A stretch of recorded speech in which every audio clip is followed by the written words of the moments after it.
Okay, good morning. The sun is shining. We're on our way to the park. We are about to test out these cameras here. We got a full frame camera right there, and right above me is the new iPhone 17 Pro in silver. So yeah, I just turned down the radio. Don't want that copyright for all two of my followers. And you know, this is full frame versus, I don't know what this sensor size is, but it's definitely under an inch. But the iPhones are incredible.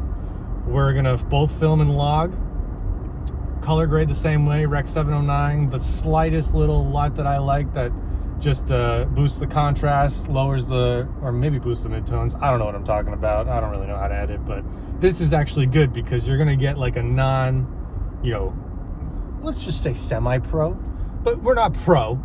So you're gonna get, a regular guy that has a little bit of camera knowledge is going to show you what it looks like if you were to shoot on a full frame versus an iPhone. And who knows, maybe the iPhone will help you out. We'll find out shortly here. So yeah, we're almost there. Stay tuned. We're going to set this up, tripod. We got this little magnetic thing. I'll show you right now in a clip on the other iPhone, since right now I got two phones. Ballin'! Anyway, we are almost there. Full frame versus iPhone starts now.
Okay, so I did just finish editing. One of the things to note, that was my first time ever using Final Cut camera, and I did have the stabilization off, unfortunately, for the car scenes, as well as like every scene. I didn't realize that was a thing, but it is. You can turn it on and off in Final Cut Pro camera. The other thing to note as well, I did try to match all the colors, and it was based on personal preference. So if there was a scene where I liked the iPhone, I went with those colors, or if there was a scene where I liked the Sony, I went with those colors.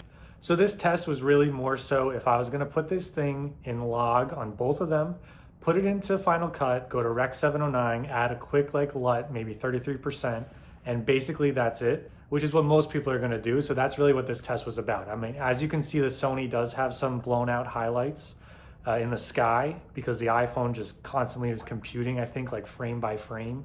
I don't know how it does it. It does like tone mapping or something, if I remember correctly from one of the keynotes years ago.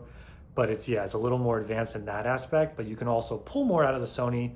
Say I were to underexpose it, then I could pull up the foreground and have the background properly exposed. I might use the iPhone actually for the landscapes, but if it's gonna come to like more creative like B-roll shots or portraiture, I think the Sony still shines because it has a little bit more depth of field. Bottom line though, you see a little bit of footage. You can kind of decide when you wanna use the iPhone or never use the iPhone or use a regular camera.